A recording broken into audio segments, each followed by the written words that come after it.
Hello everyone, welcome back to the next video. In this video I will show you how to do motion tracking with a robot body in augmented reality for Flutter iOS application. So let's get started. So as I mentioned, this is iOS specific only. First I will show you a demo. So here, as you can see, I have already given the camera permission, and here you can see when I move my hand, the robot also automatically moves his or her hand. So yeah, that's what this particular thing is about. And here I'm trying to move my leg as well. Like sometimes it does flicker, but yeah, that's what this is all about. Let's see how to achieve this using Flutter iOS. Obviously we will be using RealityKit. So firstly, I have created a Flutter application. Then you will have to go to main.dart, and here I have refactored our homepage widget to be a stateless widget.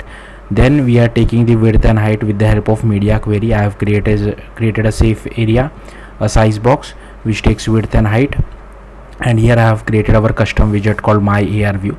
For that I have created this particular dart file. So I have given it an identifier. Same identifier we will have to use it on native iOS side as well. So this is a stateless widget, and we are detecting what platform we are running on. If it is iOS, then only display a UI kit view. For all other platform I'm just displaying one placeholder. Now you will have to open the XC workspace of your iOS folder inside Xcode. Firstly, you will have to go to your project. Here you will have to update the minimum deployment target to at least 13 over here, as well as you will have to go over here and update the minimum deployment target to 13. Then you have to go to info.plist, and here you will have to add this camera usage description permission to so here, as you can see, I have dragged and dropped this robot.usdz file. So this is the robot which we are able to see. So how to download this? So for that you can go to this wait, I'll just show you the URL. So this is the URL from which I have downloaded. Just download the sample code, and in that it will contain this robot 3D. Then you will have to go to app delegates, drag and drop this particular file inside your project. Then here, as you can see, I have just gone to our app delegate, and firstly we are registering our view. So I'm using so this is boilerplate code which we are writing. Only thing is I'm using the same identifier which we have used it on on our Flutter side, and here I am referencing a Swift file called my AR view native view factory. So create a Swift file called my AR view native view factory. Okay, in case I forgot, I'm not sure, inside your info.plist you will have to add this camera usage description permission as well.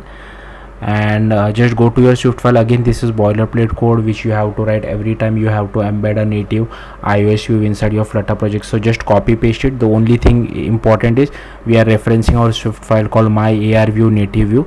So I have created that file as well. And here you can see we have to add couple of imports: UI kit, reality kit, AR kit, and combine.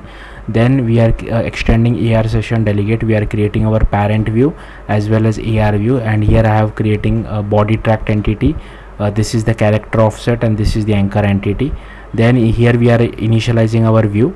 We are returning the view, so we are overriding this particular method. And inside create native view we are just initializing our AR view, setting the body tracking configuration for it, then just setting some NS layout constraints, setting the delegate as well. Here if the body tracking is not supported on your device, then you will get a fatal error, so this feature will not be supported. Then we just add this character anchor to our AR view, and then we make use of combine to load this robot entity, robot USDZ model which we have added inside our project synchronously, so that it doesn't block our main thread. So that's what we are doing over here. And then again we are overriding this particular method. So we are just checking whether we have a proper anchor or not. If yes, then cast it to as AR body anchor. Then we just get the body position, and then just assign the character dot position body position plus character offset, and we also assign the orientation as well. And here once we get the character, we have to just add character anchor dot add child character. So yeah, that's it. Thank you for watching. Bye.